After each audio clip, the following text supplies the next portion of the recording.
Hello and welcome to the Minimum Competence episode for Wednesday, April 12th, 2023. I'm your host for today, Gina Leahy, a real estate and finance attorney from Philadelphia. In today's episode, we have the failed split of Ernst & Young, Cooley screwing incoming associates, a request for comments on how to create a regulatory system for AI, and Fox News in hot water with the judge in the Dominion case over Murdoch's roles within the company. Let's make like good Paul Hastings associates and meet our non-negotiable expectations head on with today's legal news. Ernst & Young has canceled the planned split of its consulting and audit practices after its U.S. affiliate opted out of the plan, disrupting almost a year of negotiations to break up the Big Four accounting firm. The firm had intended to spin off its consulting business and tax practice into a standalone public company, but partners disagreed on compensation and resources needed to staff the remaining audit practice. The U.S. affiliate was a key sticking point. EY leaders said they would continue laying the groundwork for the split, but would need more time and investment. The plan's failure followed repeated delays and disagreements over key aspects of the deal. The logistics of separating the $45 billion operation across 75 jurisdictions had also proved challenging. The split, known as Project Everest, was intended to create two profitable and successful organizations. Law firm Cooley LLP has postponed the start date for its incoming associates of first years from November to January 2024.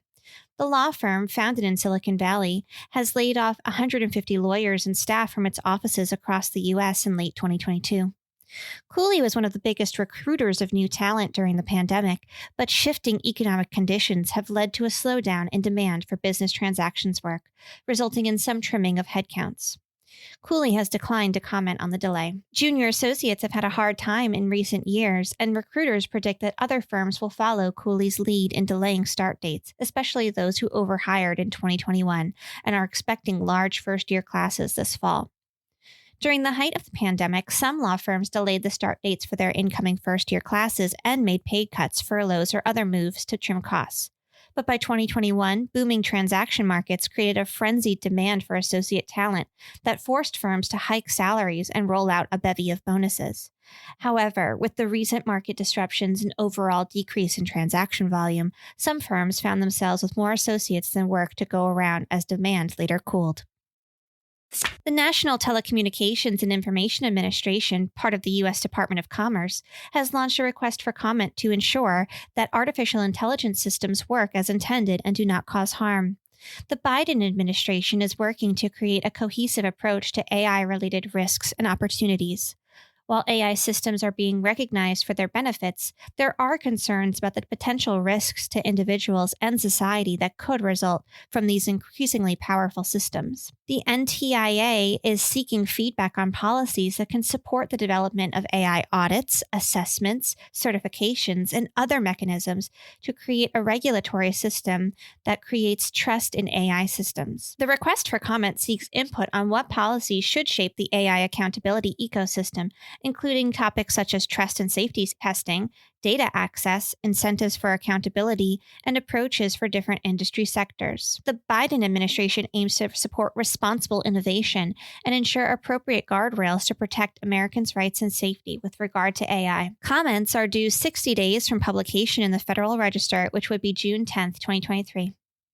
A judge in Delaware has expressed concern about the trustworthiness of attorneys defending Fox News in a defamation case after they revealed that Rupert Murdoch is not only the chairman at Fox Corp, but also a corporate officer at its subsidiary Fox News. Delaware Supreme Court Judge Eric M. Davis said Fox lawyers had previously said that Murdoch was not an officer for the subsidiary cable network.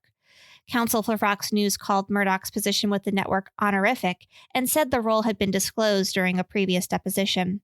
The judge replied that an officer of a company cannot escape responsibility by saying they don't have any tasks. This case relates to the $1.6 billion defamation lawsuit filed by voting machine software company Dominion Voting Systems against Fox News and its parent Fox Corp over baseless claims about voter fraud during the wake of the 2020 U.S. presidential election. Fox has previously argued that Murdoch had little to do with editorial decisions at the cable network.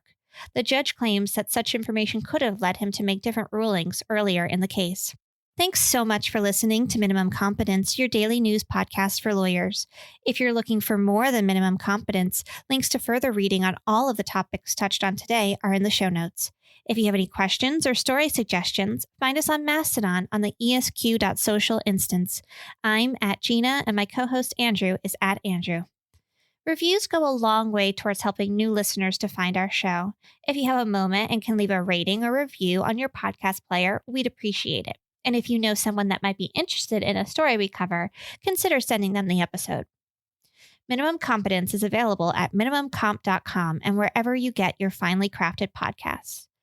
We'll see you back here tomorrow. And until then, remember, there is no I in minimum competence.